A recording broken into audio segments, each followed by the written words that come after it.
You're listening to the Southampton Delivery Podcast, a podcast dedicated to the Southampton Football Club and all of the SFC fans.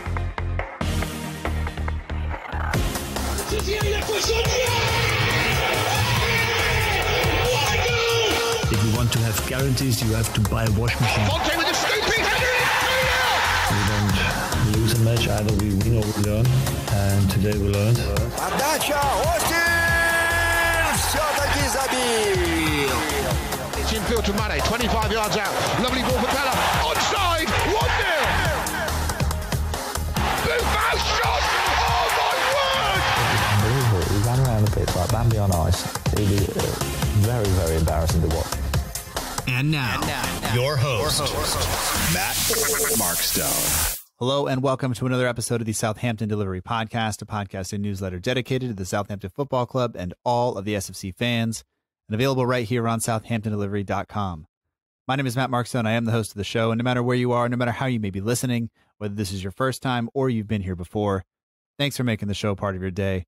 I hope that you enjoy it, and let's face it, this week, parts of it at least, would have been difficult to enjoy given the loss to Arsenal. It's definitely been an up and down week, almost as up and down as a James Ward-Prowse free kick, especially if Ben Foster is the one trying to set up his wall and maybe possibly actually trying to play goalkeeper while he does it.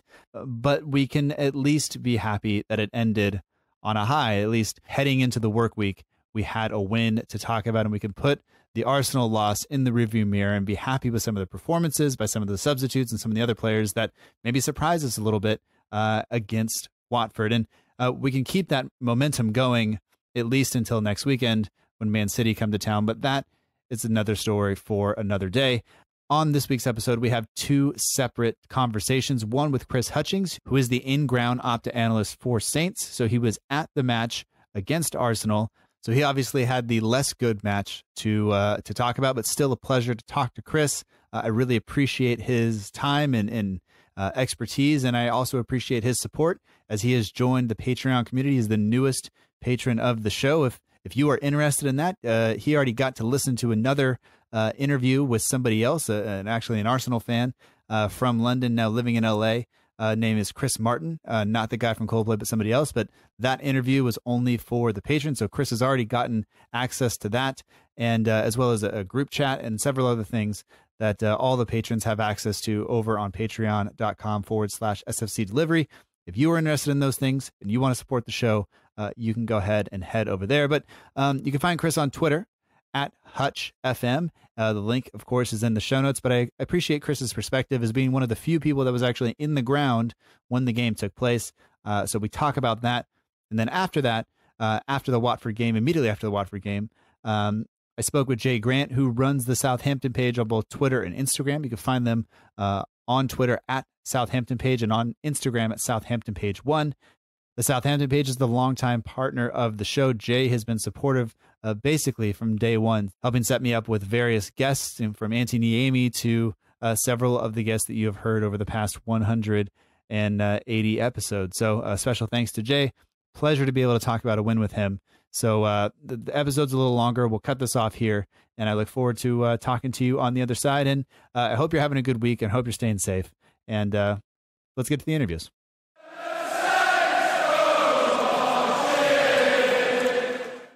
We'd like to welcome back to the Southampton Delivery Podcast, Chris Hutchings. You can find him on Twitter at HutchFM.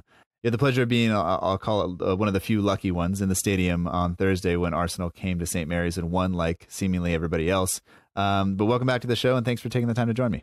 Thanks, Matt. Yeah, great to be back in chat again. I'll say one of the fortunate ones, I think. I'll say fortunate. Okay. Because I got to watch Premier League football live. We'll keep it at that, shall we? Yeah, I think that's a fair assessment. Not the best match. And I don't know. I wrote in the newsletter, I was a little bit, people got really carried away with the win the previous week against Norwich. I mean, and I think I was one of them probably. I was pretty excited about the way we played, but that's a team that's at the bottom of the table that's not going to stay up, that probably won't. I don't anticipate them bouncing back up the way they're playing this season. And, you would have expected any mid-table team to be able to handle that. you play, I don't want to say another mid-table team, but another mid-table team in Arsenal that just was able to punish us when we made some mistakes. So I don't want to get too down on the team, but it definitely wasn't a pleasure to watch, I would say. Yeah, I think maybe the over-optimism was down to a combination of playing a team that's probably on the way down in Norwich, and also a team in Arsenal that's mid-table and had a really wobbly start to the season. Obviously got defeated at Man City, kind of lost the plot a bit at Brighton on the pitch and after the final whistle as well with certain players. And I think, maybe a bit of over-optimism from Saints fans. It's kind of strange because it feels like, I think a lot of people described it as feeling like a tournament now, almost like the Euros or the World Cup, with this kind of 9-game playoff. In England, we've got some nights we've got 3-4 games on at once, so it really feels like a tournament. Yeah, I think there's that optimism, a bit like there always is with England, but over the top in a tournament, and it did come crashing down a little bit. I think the way the game started, that 15 minutes at the start, was very similar to the kind of slow start against Norwich. Everything looked a bit rusty, and you kind of felt, okay, we'll kick on from here, but it went completely the other way last night. It did. And my best friend, I say it way too often, is an Arsenal fan. He was at my home yesterday. We were watching the game outside so we could be, socially distant. And by the end of it, he couldn't get far enough away from me. You become more distant as the goals went in. Yeah. I think my wife actually has a pretty good picture of my head on my hands as the first goal, the first back pass, kind of just, McCarthy bouncing it off the player. And she goes, I didn't know what was happening, but it didn't look good. And I was like, no, it didn't look good. And then by the end of it, it was kind of just one of those things where he looked at me and he was not confident coming into the game at all. And as you said, Arsenal having a bit of a nightmare restart. And, I tend to not be super confident. I'll just let the players do the talking.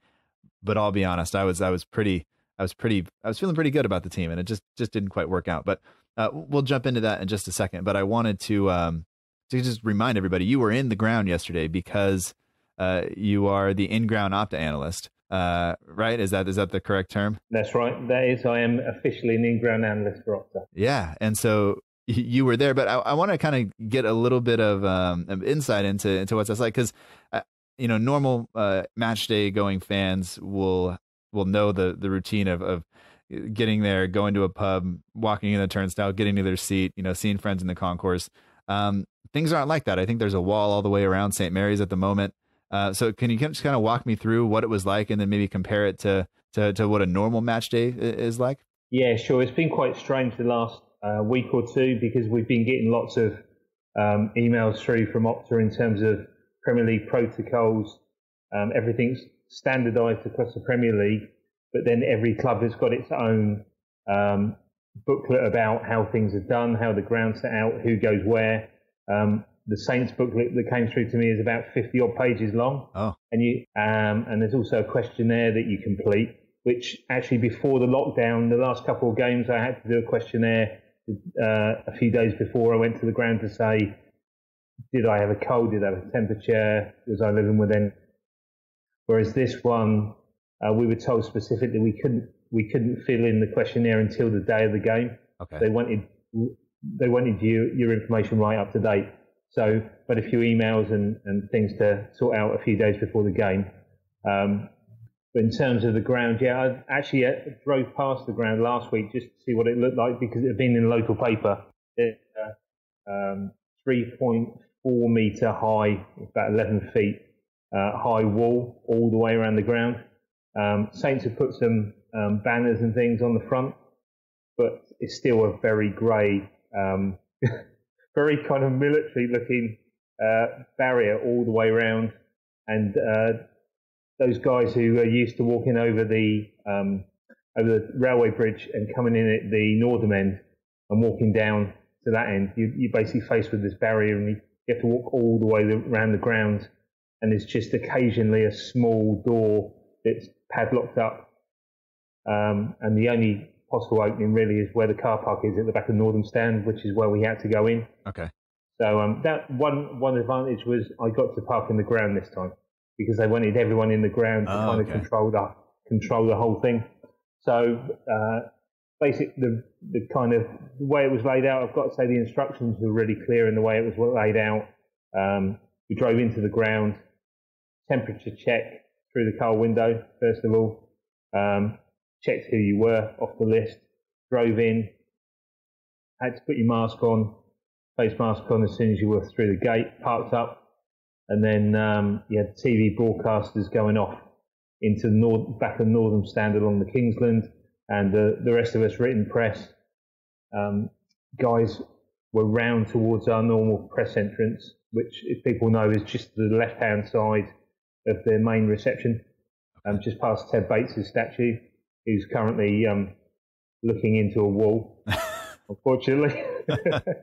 And then walked round to there in another temperature check as I went into the concourse under the stand, picked up 2 different passes telling me which zone I could go in. There's 3 zones you can possibly go in. One basically covers the players and officials, one covers the media, and another one covers people like directors and scouts, people from the club who are up in the hospitality boxes.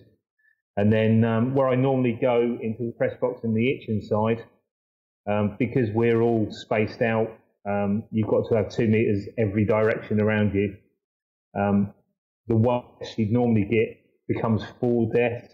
So some of us were put on the other side. So I actually saw for the first time, I saw the game from the TV camera side on the Kingsland side.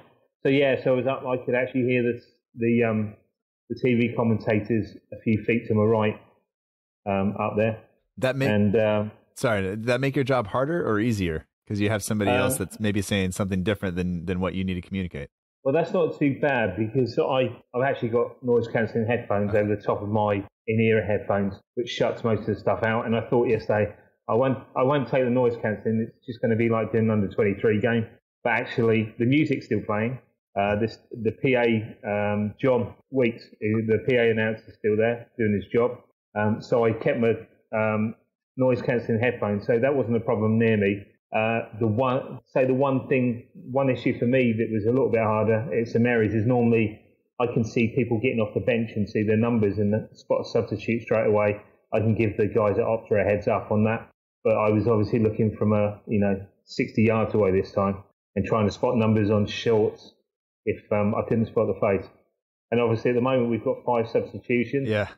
And so there's Manchester United the other night, I think, made 5 in a minute at one point.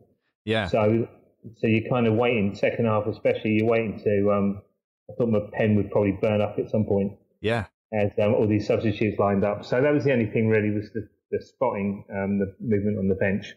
Yeah. But, obviously getting used to the angle is the angle that you'd normally see on the TV. But sure. It was strange. It was strange, but still had the music.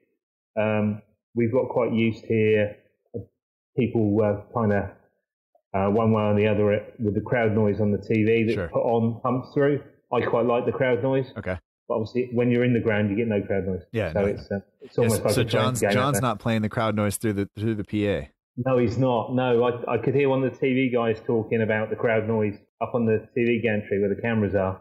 But no, you don't hear any crowd noise in the ground. It's only on some of the channels here, you can select a channel where you get the crowd noise, or you can go to another one, or through a red button where you can go to one where you don't get the crowd noise. Yeah. And that's a bit of a debate at the moment, whether people like the crowd noise or not. Sure. Here, if it's on normal television, if it's on NBC, the normal channel, you can select either enhanced, which is crowd noise, or natural. Yep. That's a debate that other people will have about other things, but that is, I don't know if I care. I don't know if I'm paying that much of attention to that. I can say that the Bundesliga seems to be a little bit better about when the crowd noise comes in terms of it's not so delayed. And it seems to be more appropriate. There is a frustrated yell when the ball hits the wrong side of the post versus not just the same 4 sounds over and over. But it doesn't matter. At the end of the day, we're watching football, and that's really what it is. The match itself, I mean, we kind of talked a little bit. We were a little bit excited about it going into it, but I mean, the lineup, is there any surprise for you given how the last game played out that this match we started with the exact same lineup in terms of the starting 11? Not really. I think because of the way the result went, the way the game went in Norwich, I think the only thing that would have dictated changes would have been injuries and maybe a bit of fatigue for that first game. I think Saints haven't really got into a run of lots of games in quick time. Obviously, this weekend there's quite a quick turnaround for the Watford game. Some teams here have got games kind of 3 and 6 days, 3 and 7 days. And you see a bit of movement in the squads. Arsenal have played, that's three games they've played now. So they changed their team around a little bit. But wasn't really surprised to see the same 11 come out for Saints. And I didn't think anyone played themselves out of the team at Carrow Road. But I think a few people may have played themselves out of the team at St Mary's last night. Yeah, maybe. I mean, we should say the 200th club appearance for Ryan Bertrand. Somebody who has been a fan favorite, then maybe taken a step back, been captain for a while, done some classic time wasting, and told us all he was doing it. Yeah. And then I think this year, the second part of this season, he's been really consistent and really good, and that's great because there's nobody to back him up in the team at this point. And I think his leadership in terms of some of the other things, and in terms of community involvement and things like that, has been really, really good for some of these younger guys to see. But I don't think that's the talking point, though. I think the talking point is the other side of the defense. Valerie, I think for the second game, he Who Scored gave him quite a high rating, like 7.5 or something like that, 7.6 for the Norwich match. But that is because we kept a clean sheet and he was good going forward. Yesterday, his passing percentage, his completion percentage was low 60s, and only second to Michael Obafemi, who also got hauled up at halftime. So I think, I mean, from your perspective, I know you have a job to do during the match, but did he stand out to you as being somebody that wasn't playing well yesterday? I just thought he looked really tentative. He looked frightened at times. I think also that, to be fair to Kyle Walker-Peters, when he came on, he looked more proactive, and that made Valerie's performance look worse. Right. I think from what you say about the Norwich game, if you get a team who wins 3-0 and are fairly comfortable, you're probably going to have to come up with a pretty poor performance to be rated at a 5 or a 6. Right. Most players will end up at a 6.5, 7 or 8. So I thought he did okay at Norwich the other night, and it was a good team performance all round. And obviously there were some standout players at Norwich, lots of Redmond, Armstrong, Ings. But last night, Valerie, he was up against Bukayo Saka, who's quite lively.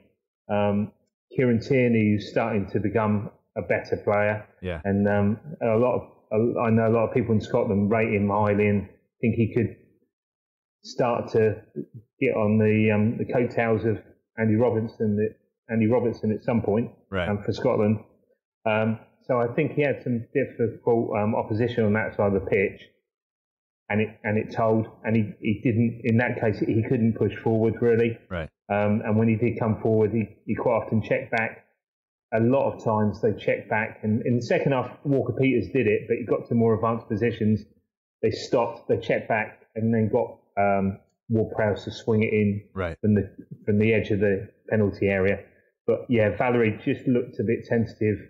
But as I say, I think Walker-Peters took advantage of that and probably made him look a little bit worse as well, because he looked a little bit more lively when he came on. Yeah, and I think one more thing to remember probably too is that in the first half we didn't play particularly well, but Ralph is of course going to be, and the rest of the coaching staff are going to be talking to Kyle Walker-Peters, who they probably made that decision 35-40 minutes in. You're going into the second half.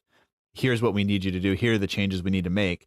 It's quite possible that if you put Valerie in, that some of those changes happen anyway. But Walker-Peters did look pretty good on the ball. He looked more confident. He's also a Spurs player playing against Arsenal, so maybe you expect that a little bit. A bit of incentive, yeah. But one of the other things is Aubameyang tended to make those runs off of that side. He was getting in behind Stevens in that space that was vacated by Valerie.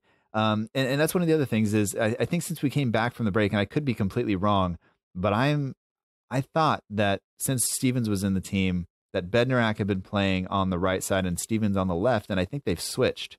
I don't know if I'm right or wrong, but it looked like Stevens was playing on the right side of defense yesterday. Yeah, he was. Which I'm not sure. I don't think that accounts for any of the mistakes or anything or any of the problems that we had. But it's just something that I noticed, and I don't know why that switch was made. Maybe it's to accommodate for Valerie. I don't know. I don't know if you've noticed that or care or anything else. Yeah, I mean the thing with Stevens, he is the defender who will come out and play. He will bring it out, and he did it a couple of times against Norwich, and he can do it really well. But we've obviously seen in the past where he's done it and overplayed a little bit and lost the ball in the middle of the pitch. So, yeah, you're right. Stevens was the right-sided central defender. Bednarak was the left-sided central defender. And just looking at I'm looking down at the Arsenal starting lineup, and the four forward players, the most forward players, so Saka, Nketiah, Pepe, and Aubameyang, at times, it did look like they were almost man-marking our back four, and because they were pressing so well, which is the sort of game that Ralph would like to play. Right.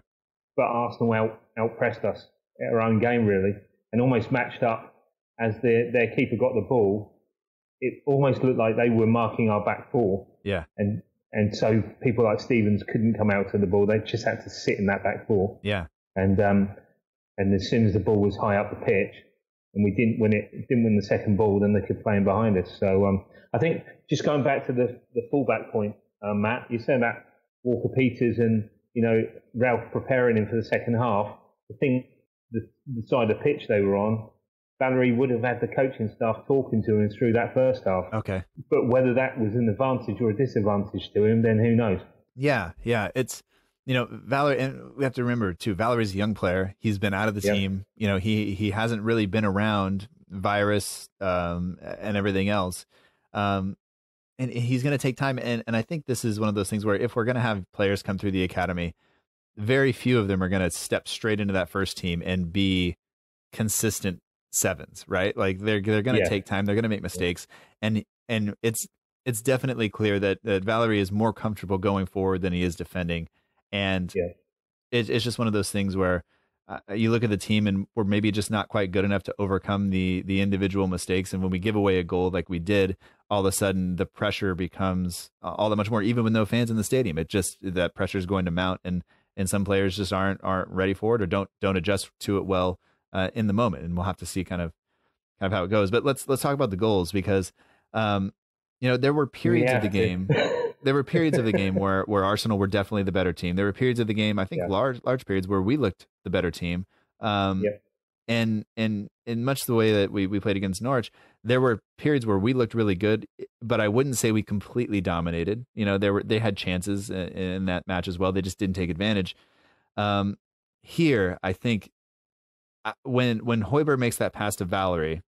Højbjerg to Bednarak. Bednarak was just on the left wing and got it back from Højbjerg and then gave it back to McCarthy. And McCarthy, one of his options would have been to go square back to Bednarak. Right. But he didn't take that option. Yeah, so that pass from Højbjerg to Bednarak, I thought the ball could have gone either directly back to Bednarak directly back to Højbjerg, and Højbjerg could have turned.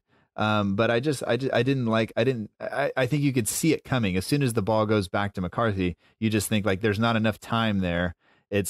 But maybe I'm wrong, because I think McCarthy did have time to do it. So I don't know what I think. I want to blame it on somebody, but I'm not sure who to blame it on. I think he had time. I was on that side when he got the ball from Bednarak, he had time to either open out his body and take it right, or I think a safer or a less risky pass would have been square back to Bednarak. And if Nketiah had got a foot to it, it would have skewed off towards the corner somewhere. Yeah. And Bednarak could have turned and defended it. The problem was he kind of started to open his body and then tried to play the straighter pass. Yeah.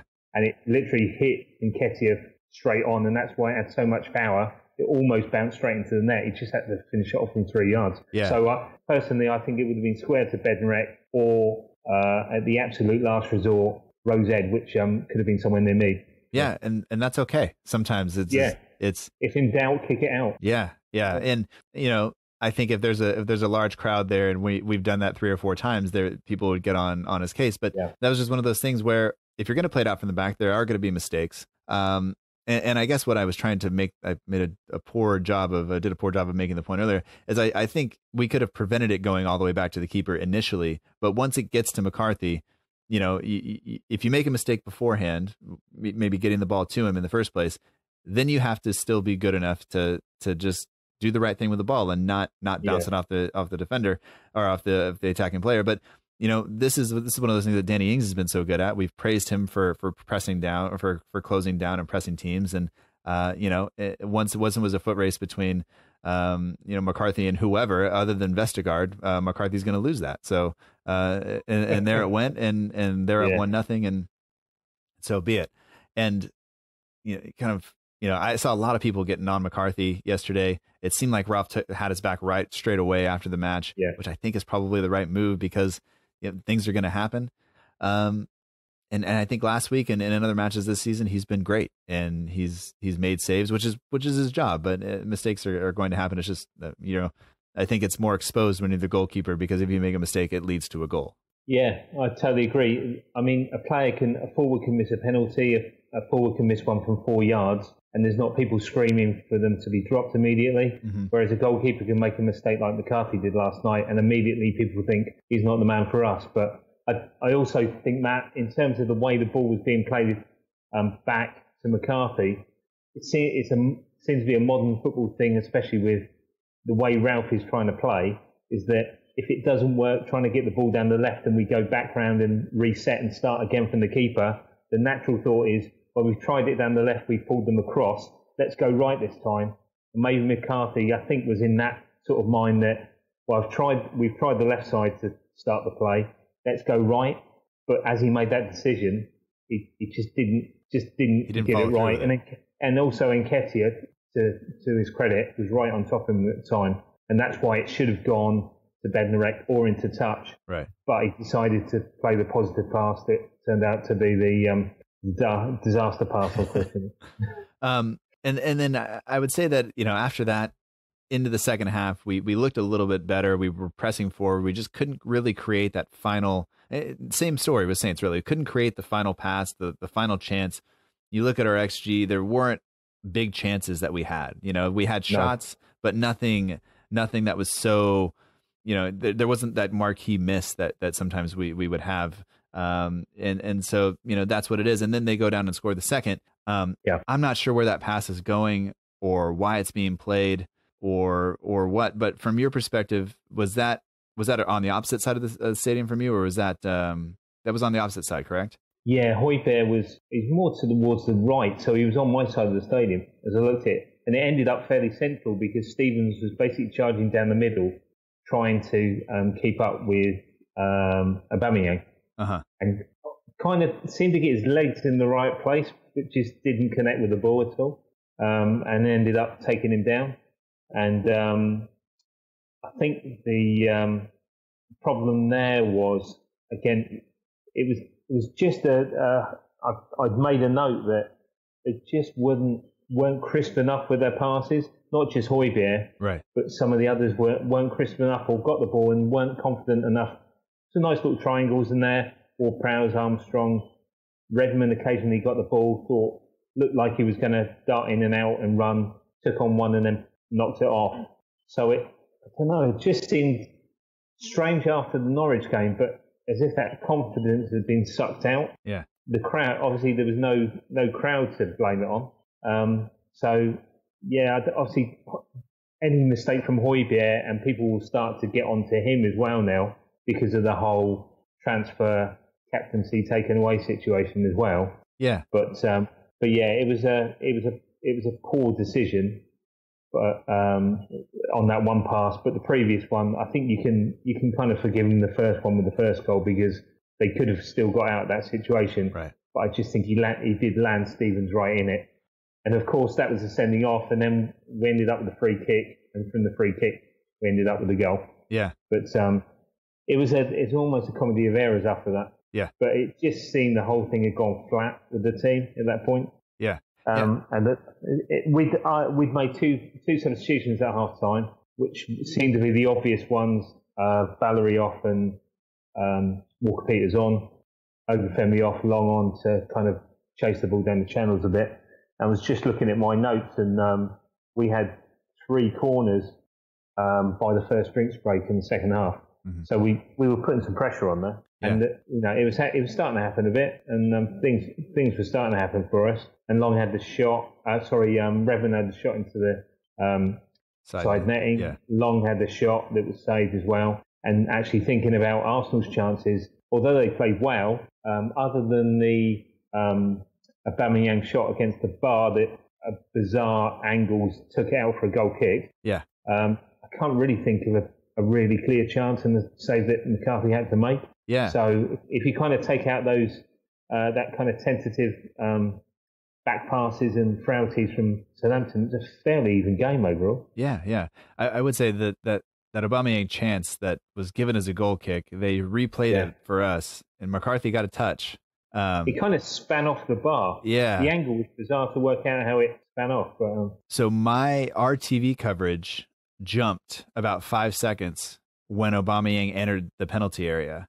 And so my friend and I were sitting there going like, I don't know what happened. And then it's out for a goal kick. And then they showed the replay, and we were just sitting there going like, well, I really hope that doesn't happen again, because that was a pretty crucial moment. You know, there were a lot of moments in that game where they could have skipped 5 seconds and I wouldn't have cared. But that was one of those things where I didn't want that to happen. But maybe that's one of those things where if McCarthy doesn't just get the fingertip to it, maybe it's a goal anyway. And then maybe we, so maybe he was owed one anyway. But, the truth is these games are going to come fast. By the time people hear this, we will have played against Watford as well.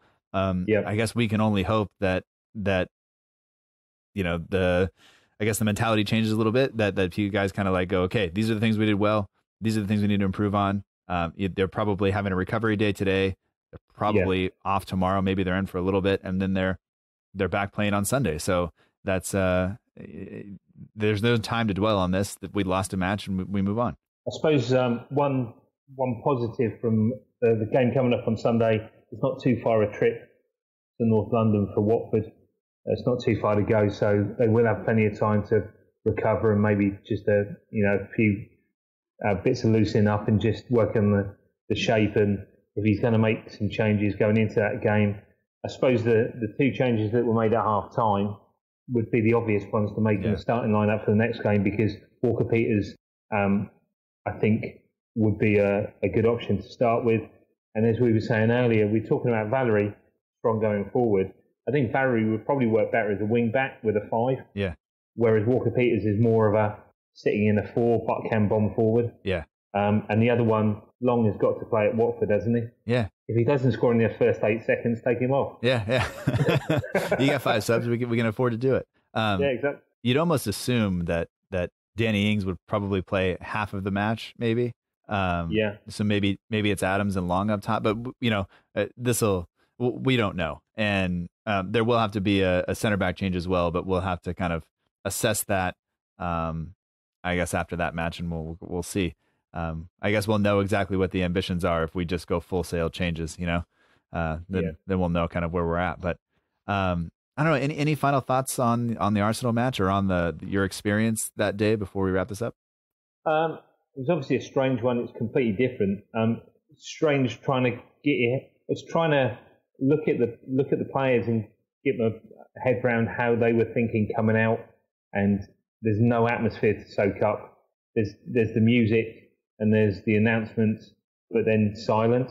Really. So it's a strange atmosphere. But then again, it's the same for every team. So I just wonder with that team if it was a bit of fatigue from Friday night that kicked in. And if he may make more changes than we think for Sunday. Just looking down at the bench, obviously in terms of centre-back options, Vestergaard was the only centre-back on the bench yesterday. In terms of if he does do any resting with Ings, then Adams just had a short time on against Norwich, didn't even come on last night. And again, Teller is very inexperienced, but looked quite lively, came on at Norwich and did fairly well. So I think it would be a case of starting Ings and trying to inch ahead in the game, and then hopefully getting to a point like the Norwich game where you get to a point where you've got a point in the bag or even 3 points in the bag and try and seal things up. But there's some work to be done. But I think in terms of staying positive, I think Ralph came out and said the right things in terms of McCarthy. You can't change the keeper on one game. Yeah, no, and, I don't think so. I think go with that. Yeah. So and Arsenal will be happy to be back on track. They didn't look like world beaters, but we kind of let them in our own backyard, and I'm sure we'll learn a lesson from that, and Ralph will build on that and come back stronger.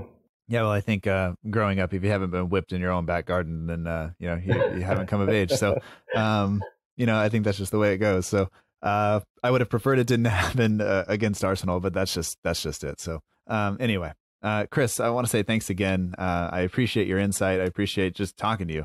And also thanks. You are now one of the patrons. You're the newest patron, along with Tim Bazant. So thank you for joining that. I really appreciate the support, and look forward to chatting with you again soon. Thanks, Matt. Always a pleasure.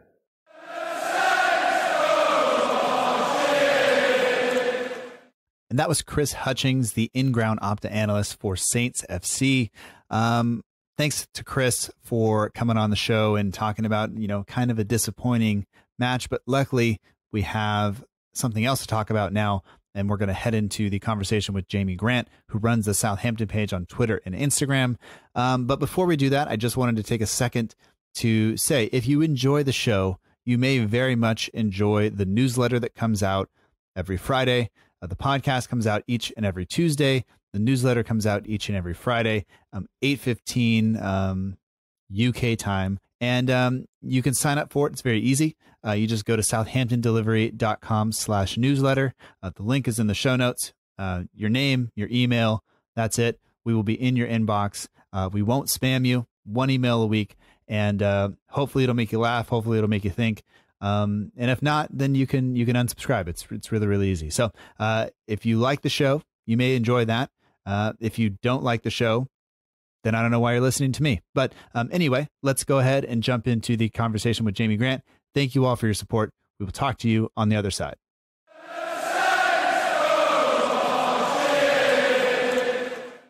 I'd like to welcome back to the Southampton Delivery Podcast, the official partner of the show, Jay, who runs the Southampton page. You can find him on Twitter at Southampton page and on Instagram at Southampton page 1.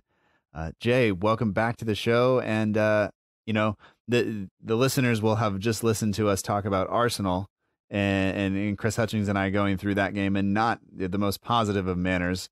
And then coming into this game, heavily rotated, a 3-0 win. We actually scored all 4 goals, so good for us. Che still can't buy one. And but here we are, 40 points. Safety, I'm pretty sure. I don't know.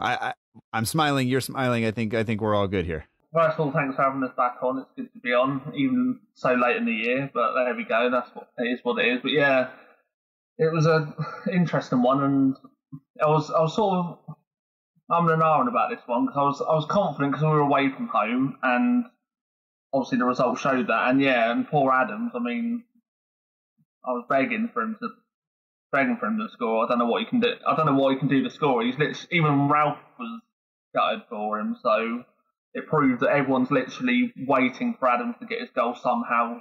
I thought for sure he was in. Like he picked up the ball, he got by the guy. I thought for sure it was in, and you could just see the keeper's touch just going wide, and it's just like, you can't win, kid. And then Redmond drills the post right after that. It would have been even worse for Che Adams had Redmond's ball hit the inside of the post and gone in, and just gone like, well, sorry, man. Like, I hate to be that way, but that's just what it is. But I mean, we got a lot of good stuff to talk about. Coming out of the loss to Arsenal on Thursday, things were not super positive. We had the Højbjerg injury, which maybe people wanted him removed from the lineup anyway. The Stevens red card, which meant we were going to have Vestergaard in, and there's all kinds of questions. Ralph made some changes today. So were you surprised with the guys that actually wound up making the lineup? And we go with McCarthy, Kyle Walker-Peters, Vestergaard, Bednarak, Bertrand across the back. Smallbone makes a start in place of Armstrong. Romeu comes in for Højbjerg. next to Ward-Prowse, then Redmond, Long, and Ings. Any surprises there for you? Or were you pretty happy with how that worked out? I was happy to see Walker-Peters coming in because I wasn't happy with Valerie's display at all in the last few games. So it was great to see him. Vestergaard was expected, even though I was a bit and ahhing about him because I was hoping maybe Danzo might have got a chance. But to be fair to Vestergaard, as much as everyone was giving him stick, including myself, he did quite well. And the rest of the team, I thought Smallbone was a good addition. And Romeu was his normal self. So yeah, I thought overall it was a pretty good lineup. Yeah, I was pretty excited or pretty happy with how. Yeah, I guess I was pretty excited and happy with how things kind of came off. I mean, I was a little bit worried about Vestergaard, but I think it's just kind of ingrained to just fear the worst and then hope for the best. I think many Southampton fans, many probably football fans all over the world, don't go into matches very optimistic. I think it's just the way we are. But really worried about Vestergaard and Bednarak, but Watford seemed to play right into our hands, just lumping the ball forward for Vestergaard and Bednarak to head the ball away. And I mean, to give them credit, between the two of them, 19 aerials won today by the center backs, which they just, I mean, and you look at Troy Deeney, and that's a guy who bosses people around for most of matches and things like that, and he's been known to do that. And we just didn't allow him to do it. He was constantly being knocked down on the ground and out jumped and just out muscled, which is not what I would normally associate our center backs with doing. Yeah, I mean, Vestergaard seemed to pretty much handle it, and Bednarak did as well. Unfortunately, it was for Watford's benefit that Bednarak put it in for him. I mean, I feel sorry for him, but we scored 4 good goals, so what can I say? Yeah, it was a great touch. And even with that, his rating is still almost a 7 for the match, and he played well today. I thought everybody played, relatively well. But let's focus real quick on Kyle Walker-Peters, because Valerie had basically a match and a half since we've come back. The first match, I would say defensively, he struggled. He didn't look great on the defensive half of the field, but as soon as you switch over to the other half, and as soon as you're going forward, he looks, much more confident and much more comfortable with the ball at his feet forward. But he gets so far forward that he was leaving Stevens exposed, and that's a problem, I think, for us. And then you flip that with Kyle Walker-Peters, who came in halfway through the match against Arsenal, looked much more confident and much more comfortable on the ball, all over the pitch, played some 1-2s, played some exchanges, and got up and down, and defensively, I thought was a little bit better. And then he starts today and just looks kind of great. I mean, I don't have any complaints about Kyle Walker-Peters other than the fact that I'm not sure he's going to stick around after the loan spell. Yeah, I mean, he just seems, I mean, I don't mean to be unfair, but he just seemed levels above Valerie for me. He just seemed much more comfortable, and he's used to the big games. Obviously, he's done big games for Tottenham. And as for, I mean, if he keeps going on the way he's going, there is a possibility he might stay in the summer. Because if he keeps going the way I don't know how much Spurs want for him in the summer, but if he keeps going the way he goes, I would definitely look at maybe bringing him back next season permanently. That's my view on it. Yeah. We'll have to see how things go, because he just hadn't really gotten a chance up until now, and now it seems late. But if there's a chance, and you never know if Højbjerg is going to leave and he goes to Spurs, maybe there's something there. I'm not sure though that I would be. I think we'd have to get some cash for him too. I wouldn't be totally happy if we let Højbjerg go and just got Kyle Walker-Peters in return. I would want some cash there, but maybe that's not how it works. Maybe we just have to be happy that in the transfer market with everything that's going on. Maybe that'll just wind up being fair overall. But I'm not in charge of that, so I guess I won't complain too much about all of that. But let's go through the match a little bit, because I think today is important because we're on 37 points. We're probably just about safe, but the 40 will make it kind of almost surely better. And I mean, now we more points now this season than we've had the last 2 seasons, and we still have, I think, 7 games left to play. So I mean, to you coming in today, like how important was this today, or did you think that the team would show kind of all the things that they showed today? Well, being away from home, I don't know what it is, and someone needs to do an investigation on it or something. But the away form is absolutely mental from us. At home, the home we just seem absolutely. It's like we morph into a new team away from home, and to reach the 40 points for me is a massive thing. So I thought we were safe anyway. I looked at the table, 37 points. I think Bournemouth was on 27. 10 points. You would think that would have to take it. Now the 40, I think that pretty much puts us safe. And I think now, I'm not going to say it just in case people say that I think we're going for Europe, but we could aim. We're 4 points. I might be wrong, and you can check this for me after. But I think we're 4 points behind Sheffield United. I think it's 4 points. Yeah, we're 4 points off 8th place. Yeah. We're only 5 points off 7th. That's what I mean. So what? Mad what you can do if you get a couple of victories. Man City next. Worst game ever. But with the games we've got coming up, I think we've got lots of Brighton, Bournemouth, who I mentioned, and a couple, and obviously Sheffield United we've got coming up as well, Man United, Everton. So there's still some games there where we could pick up some more points. Yeah, at this point we're closer to 5th than we are to 17th, and so we're in a like you said, it's crazy what can happen with just a couple of wins in quick succession. And you think about going back to the Arsenal game, like what that one more point would have done, and kind of you start looking at the teams ahead of us now, and we could, if we beat Arsenal, had we beaten Arsenal, we would have been above them in the table right now. We'd be sitting in 9th place, 1 point behind Sheffield United, who are struggling at this moment, and right there behind Tottenham. And then you can say, okay, like see you later, Højbjerg, and enjoy 7th place and no Europe for you. You're not even in the Europa League, let alone, and depending on the Man City thing, but it's I don't know. We don't need to go there because we're I don't know. This is part of the reason I don't normally record directly after the game, because thoughts are all over the place. I'm kind of the excitement's there, but I guess that's all good. Let's go through the game a little bit, because I thought the game started a little frantic. It seemed like there were tackles going in, and the ball was kind of pinging all over the place, but Watford never really got settled. I was a little bit worried maybe about the right side of our team, just because you have Smallbone and Kyle Walker-Peters over there together, but I thought they coped really, really well. I thought one of the things with the lineup was Bednarak switched back to the right side of defense, which he had been playing on the left side since we came back from the break, which I thought was something new. And you just worry about Vestergaard's pace, but once again, they Watford kind of let us off the hook with everything there. But I thought Walker-Peters again played well. There were a couple of times he picked up the ball and ran deep into the Watford territory, and just put the pressure on them. And then I want to say, we wind up inside running around 15 minutes with Ings' goal, the first goal. You can see him; he was dropping a little bit deeper, and Long was playing up top, kind of trying to hold the ball up or flick it on or whatever. And Ings was coming back and playing, challenging defensively or coming a little deeper to pick up the ball.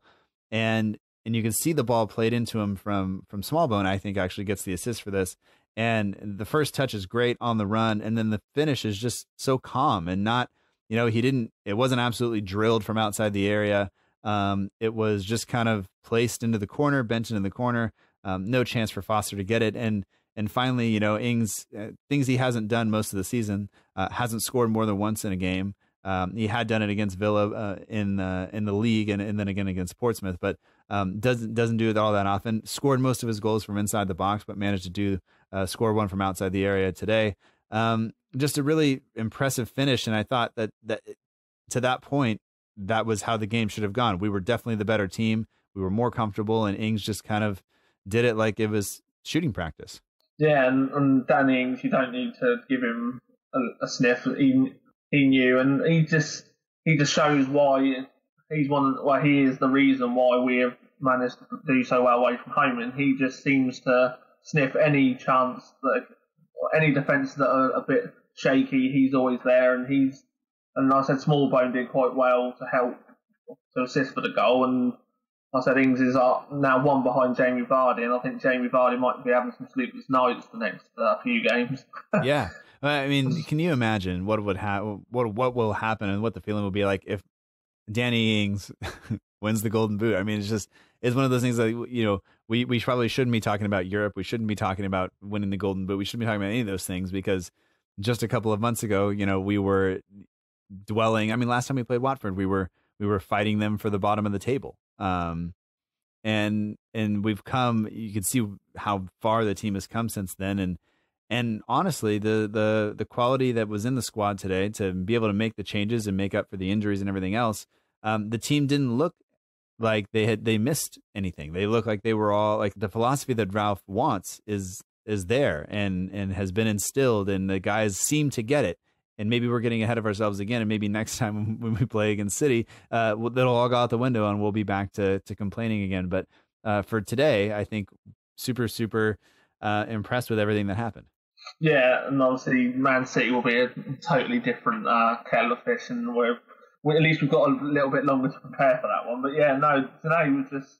I thought even the substitutes were good. I said Armstrong coming on at a good time. Smallbone, who I thought played well, come off for him, and Armstrong done his usual, and then Adams came on for Shane Long, and like as we said about him nearly scoring. So it was all good, and I said it's good to have subs on the bench that you can rely on. So we know what Armstrong can do, and Adams as well. We know what he can do. Obviously, he's still waiting for his goal, but he still works really hard, and everyone just wants him to score. And hopefully we can see that. Well, and again, no Boufal, no Djenepo.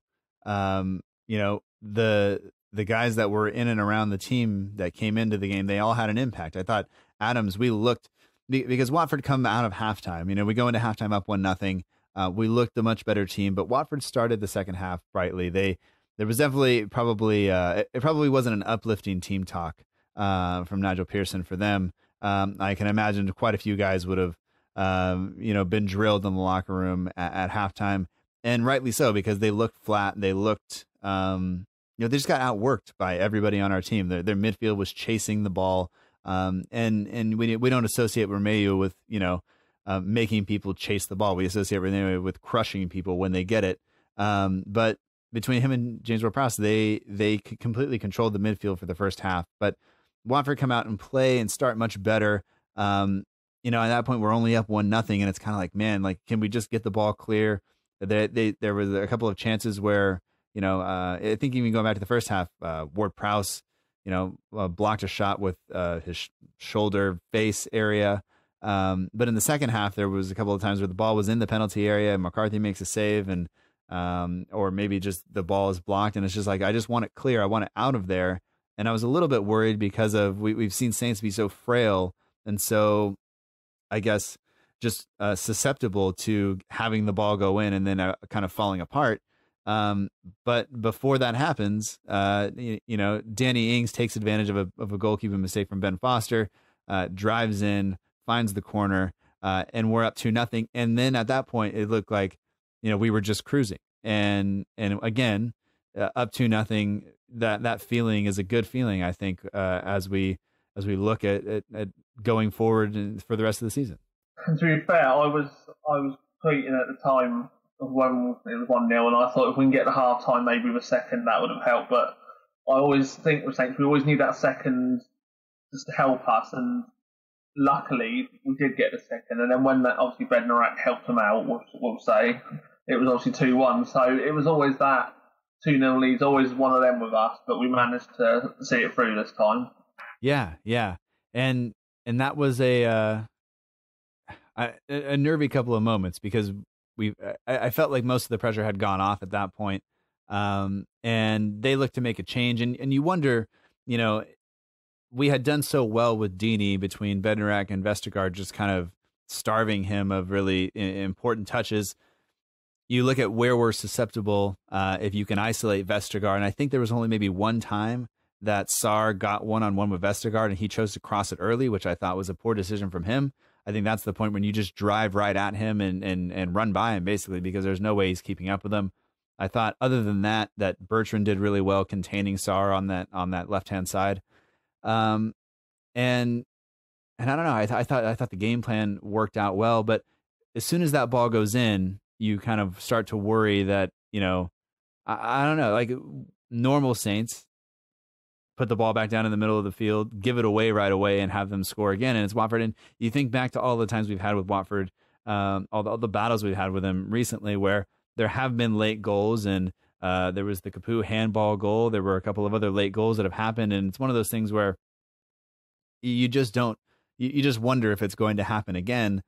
Fans or no fans, it doesn't matter. But the response this time from Saints was to go down, win a free kick, and then James Ward-Prowse. I mean, there was no chance he wasn't shooting, and it was just absolutely beautiful. Yeah, and I said it's not the same group chat we're in, but I was in a group chat and I said today James Ward-Prowse will score a free kick. I don't know what it was. I just had to fix. I remember his goal against Watford for the free kick, and I knew as soon as he laid the ball down it was going in, because you know when you see him put it down and you just get that sight and you just see it happening before your own eyes, and as soon as you put it, I mean the free kick was unbelievable, and there was no way. I mean, Ben Foster's positioning you could question a little bit, but let's be honest, if he was in the right place, there was no way he was getting that. No, I mean, that's where you're just relying on the wall and hoping the wall does its job. And Ward-Prowse, I mean, to get it up and down from there, it's a good distance, but just found the corner.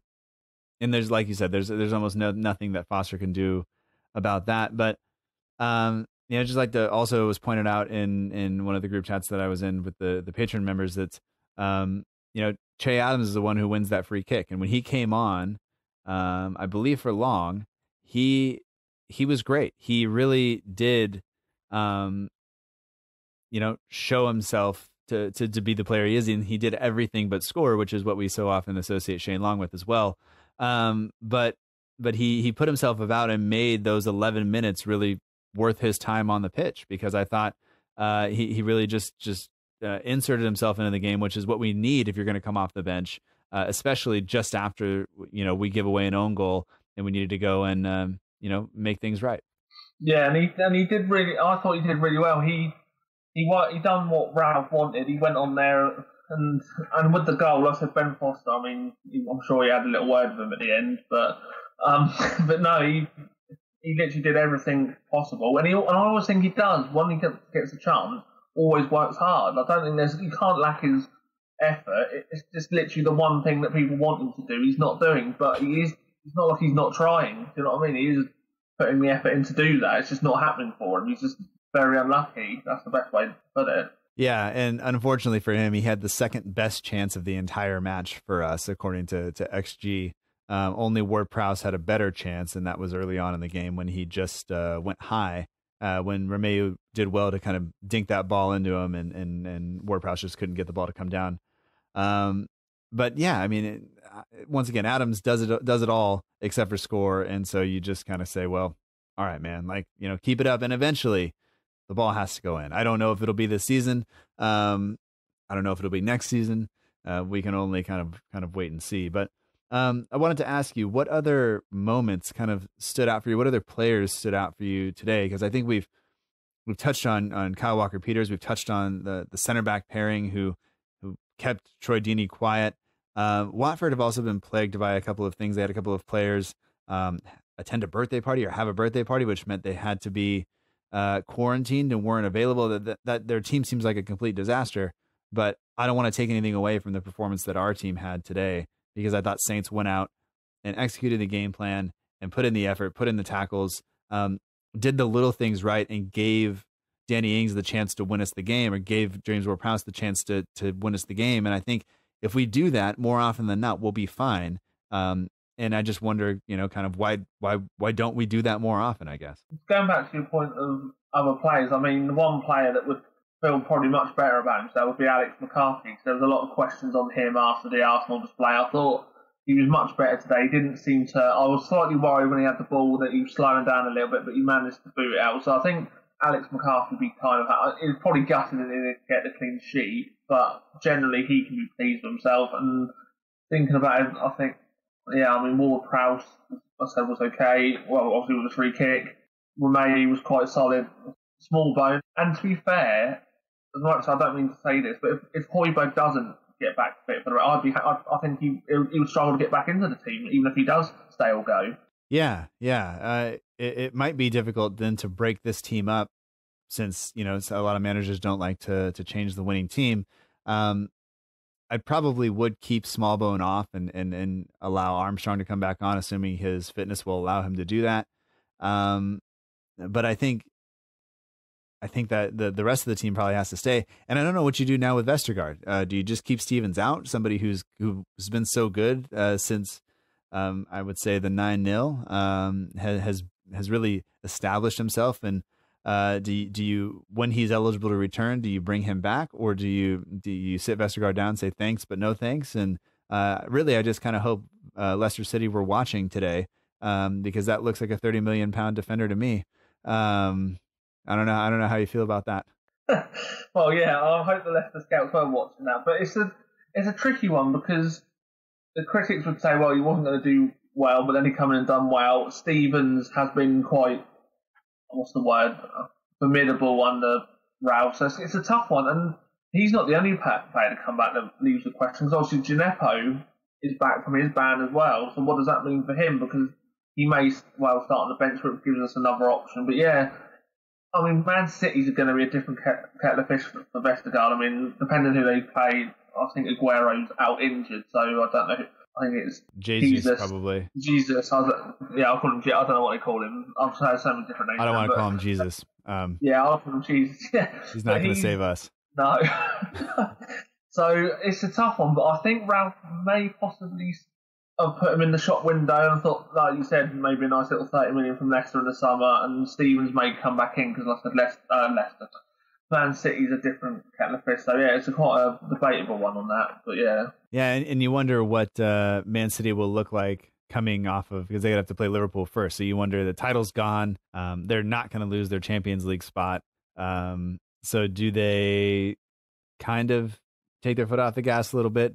Does Pep play the kids? Like, we'll have to wait and see. It's too soon to tell because they have another match to play before that and everything else. So we'll wait and see. But I mean, I just feel really good about the team, and I feel like I'm kind of contradicting myself a little bit because I tried to say in the newsletter, and then even during the Arsenal chat with Chris earlier, just saying, we need to be calm and level-headed, and what I don't want to say we can't enjoy this, but this type of performance, we're not going to play Watford every week. We're going to play teams like City and like Arsenal, who are even just that much better, in that force us to they punish us for the mistakes that we make. Whereas today we did that to them. When Foster gave the ball away, we made sure that we scored from that. Ings took advantage of that. When they gave away a foul right on the edge of the area, Ward-Prowse punished them for it, and that's the stuff we have to do if we're gonna continue to move forward. And I only hope that we can just continue this momentum and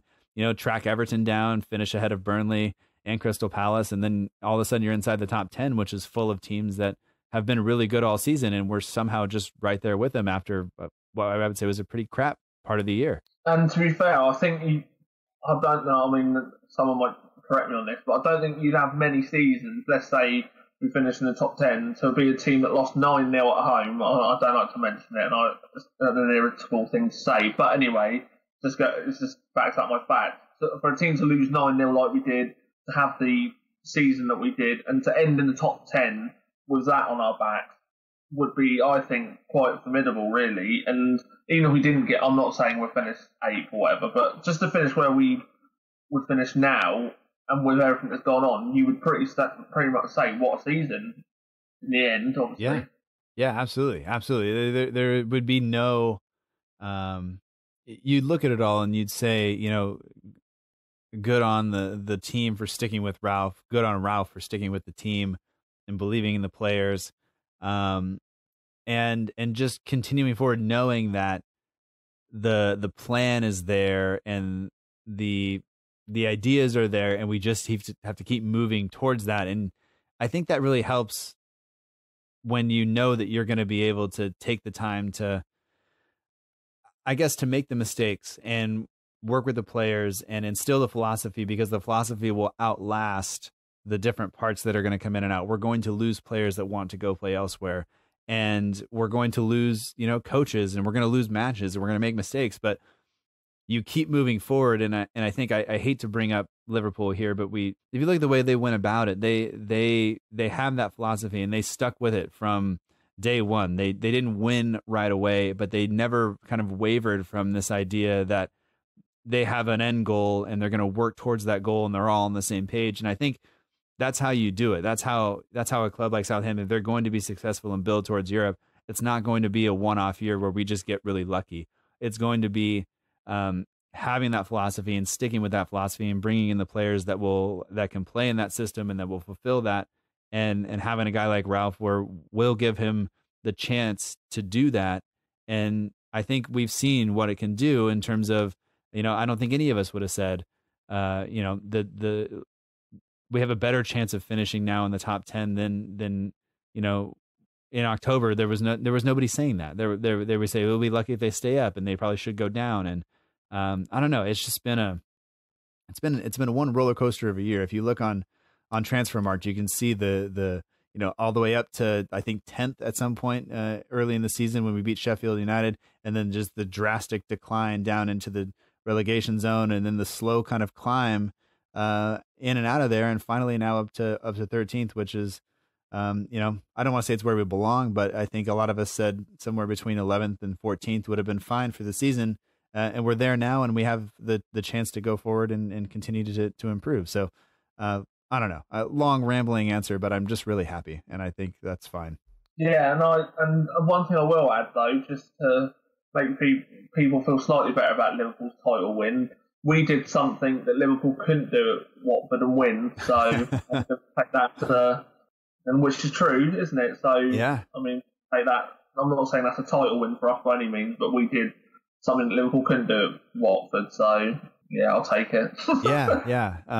Well, no, we don't have trophies like Bournemouth where they win at St. Mary's and they put it in the cabinet. So yeah, right. That's all right. I mean, we have a couple of matches that we can all look forward to now.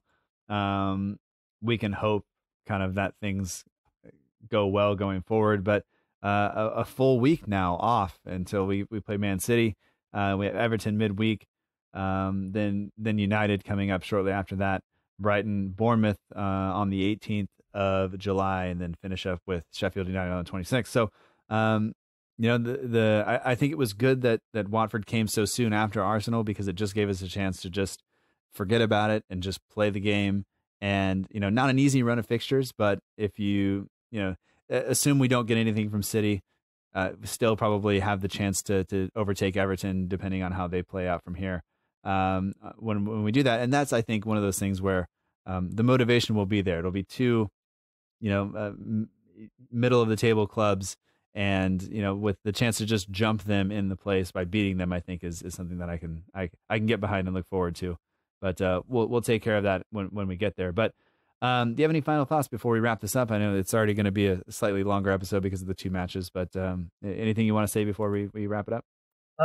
It's just mainly on the Man City match, really. It's an interesting one because I think, because obviously they're playing Newcastle as we speak, I think, in the FA Cup, and then they've got, as you said, Liverpool. And I think before our game, I don't know if that will change the team selection. They find out about their Champions League ban before our game, I think. So it'd be interesting to see, because obviously if they do get the ban, then their season's pretty much, because even if they finish second, it changes everything. Yeah, so I don't, as you said about how they would line up, maybe they might change it and go, right, you know what, we'll change that. But it gives us, the good thing about this result against Watford is that we've won now, and it gives us a good platform, because as you said, if we'd have had the Arsenal game and then it was Man City next, it would have been quite a tough one. So to have Watford after, get that win, we've got a week at the training ground before we go back to St Mary. Well, we'll call it St Hell for us at the moment. But yeah, so basically I think Man City's result with their appeal, I think, might depend how they look at the next few games. And obviously them playing Liverpool will be a tough one for them, as we will have the break, so we might be a little bit fresher, but I suppose we'll see when we get to that point. Yeah. A lot of things could be different. I mean, they're going to have to play Thursday, Sunday, which we all know is not the best. It could be that Liverpool just completely take their foot off the gas and play the kids, and Pep could do the same. And there are all kinds of things that we'll have to kind of keep in mind. But I think that will be something we'll look for on Thursday. Look at who Pep starts, and Pep constantly rotates players, so we'll see. And then we'll see what Sunday brings. And I'll take a good performance, but maybe we should do them a favor and see if they would like to meet somewhere kind of in the middle and see if they want to play at Vicarage Road, because we seem to play really well there instead of coming all the way down St. Mary's. But Jay, I just want to say thanks again for coming on the show and for your support of the show, both personally and through the Southampton page, which people can find on Twitter at Southampton page and also on Instagram at Southampton page 1. They can get in touch with there, and the links as always are in the show notes. But thank you for everything, and it's a pleasure to see you again and a pleasure to talk to you again. Yeah, thanks for having me on. It's good to come on with a win, because otherwise it would have been a loss. I would have been a bit more moody, and we wouldn't have had probably as much to talk about. So luckily I came on when we won. So yeah, that's good. And yeah, thanks for having me on. Yeah, no problem. I mean, just it's nice to just have to just enjoy a win. It's almost midday here now, but I'm still smiling. It's actually raining outside, which I don't understand, but that's okay too. And so, I'm going to go enjoy the rest of my day. I hope you enjoy the rest of your evening, and maybe this is the start of a good week for us. Yeah, let's hope so. And I suppose just everyone keep safe, and yeah, that's all I can say really on that one. Absolutely. We'll talk to you soon. Yeah, thank you.